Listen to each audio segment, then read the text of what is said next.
নমস্কার, শুভ সন্ধ্যা। আজ যে সমস্যার কথা বলবো সেটা স্কুল গোয়িং চিলড্রেনদের একটা খুব কমন সমস্যা। মা বাবা প্রায়ই বলেন যে পড়তে বসলেই তাদের খালি টয়লেট পায় এবং তারা বারে বারে টয়লেট যায়, কিন্তু টয়লেটে গিয়ে যে খুব অনেকটা পরিমাণ টয়লেট হয় এমন নয়।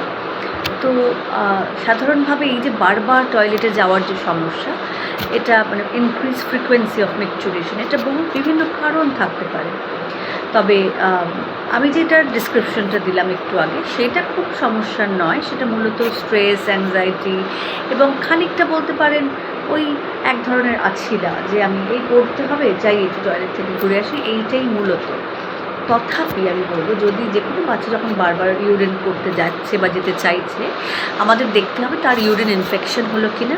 তার জন্য জিজ্ঞেস করতে হবে তার টয়লেট করতে জ্বালা ব্যথা হচ্ছে কি না, বা কোনো অসুবিধা হচ্ছে কি না, বা ফোঁটা ফোঁটা করে পেচ্ছাপ হচ্ছে কি না, অল্প পরিমাণে হচ্ছে কি না, বা জ্বর ইত্যাদি আছে কি না, বা পেটে ব্যথা ইত্যাদি। সেগুলো যদি থাকে তাহলে ইউটিআই বা ইউরিন ইনফেকশনের একটা সাজেশন থাকলেও থাকতে পারে। সেক্ষেত্রে পেচ্ছাপ পরীক্ষা করিয়ে নিতে হবে এবং যদি প্রয়োজন হয় তাহলে অ্যান্টিবায়োটিক দিলে এই সমস্যা ঠিক হয়ে যাবে। আরেকটা খুব কমন কারণ হচ্ছে কোনো লোকাল ইরিটেশন, মানে ধরুন যদি কারোর কৃমি থাকে, বা ধরুন লোকালি যদি কোনো কারণে কারোর কোনো ইচিং হয়েছে, কোনো একটা ইনফেকশন হচ্ছে, স্কিনের ইরিটেশন হচ্ছে, সেই কারণে সেই জায়গাটায় বাচ্চারা বারবার অস্বস্তির কারণে হাত দিতে থাকে এবং মনে হয় তাদের বোধহয় ইউরিন করলে একটু বেটার লাগবে।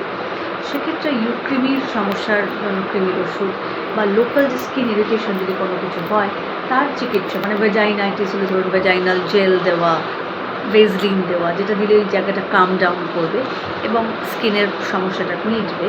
এটা করলেও কিন্তু ওই বারবার ইউরিন পাওয়ার সমস্যাটা কমে যাবে। এছাড়া যেটা হয় যে অ্যাংজাইটি বা স্ট্রেস, যেটা আমি বললাম, এটা সবচেয়ে কমন। স্কুল গোয়িং চিলড্রেনরা যে কোনো কারণে হয়তো তার মনে হচ্ছে যে ইউরিন করলে তার বেশি ভালো লাগবে গিয়ে, কিন্তু অ্যাকচুয়ালি ইউরিন হয় না। তাকে তখন ডিস্ট্র্যাকশন করে, মানে তোমার মোটেও ইউরিন পাইনি, তুমি চলো তো দেখি অন্য কাজে, দেখো তো ওটা কী হচ্ছে, আরে দেখো তুমি শিগগিরি সেটা কি দুর্দান্ত, আমি তো গল্প করেছি তোমাকে শোনাই। এইভাবে তাকে যদি আমরা ডিস্ট্র্যাক্ট করে দিতে পারি, তার ওই সেই মুহূর্তে টয়লেট পাওয়ার যে জায়গাটা, সেটা কিন্তু আস্তে আস্তে দেখবো যে আমরা কাটিয়ে উঠেছে। তাদেরকে আমাদের কিন্তু কন্টিনিউয়াস একটা ডিস্ট্রাকশন করে যেতে হবে, মানে তার মনটাকে অন্যদিকে ঘুরিয়ে দেওয়া, বা কোনো পজিটিভ অ্যাক্টিভিটি দিয়ে তাকে বলে চলো একটা দুর্দান্ত, আজকে একটু হেঁটে আসি, একটা সুন্দর জিনিস আমি তোমাকে দেখিয়ে আনি, চলো আমরা একটু পার্ক থেকে ঘুরে আসি, হ্যাঁ এইরকম, বা আঁকি একটা কিছু সুন্দর। তো এরকম কোনো পজিটিভ অ্যাক্টিভিটিতে ঘুরিয়ে দিলেও কিন্তু অনেক সময় তার স্ট্রেস বা অ্যাংজাইটি কমে যাবে এবং এই বারবার টয়লেট যাওয়ার যে সমস্যা, এটা কমে যাবে। এগুলো হলো সাধারণ আপাতভাবে বিনাইন টাইপের প্রবলেম। কিন্তু যদি কোনো বাচ্চা এরকম দেখেন যে অ্যাকচুয়ালি এতবার টয়লেট করছে, যেখানে আপনি, এবং অনেক অনেক করে টয়লেট করছে, এবং সে বারবার শুধু টয়লেটই করছে না, সে জল খেতে চাইছে, তার জল তেষ্টাও বেড়ে গেছে, তখন কিন্তু ব্যাপারটা সেটা অত ইজি থাকলো না। তখন আপনাকে একজন পেডিয়াট্রিশিয়ানকে দেখাতেই হবে। সত্যিই তার পলিইউরিয়া এবং পলিডিপসিয়া, আমাদের ডাক্তারি পরিভাষায় বারবার পিপাসা পাওয়া এবং জল খাওয়া এবং টয়লেট করা, এটা সত্যিই বেড়ে গেছে কিনা প্যাথোলজিক্যালি, মানে অনেকটা অংশ।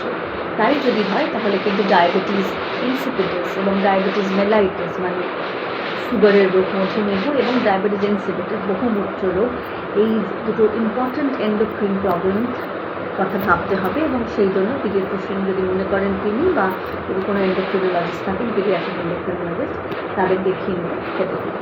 তবে আপাতভাবে এত গভীরে ভাবার দরকার নেই। সাধারণত বাচ্চারা ওই স্ট্রেস অ্যাংজাইটির কারণেই বারবার ইউরিন করতে চায়। আশা করি এতে আপনাদের অনেক উপকার হলো। কোনো প্রশ্ন বা কোনো কমেন্ট থাকলে জানাবেন। ধন্যবাদ।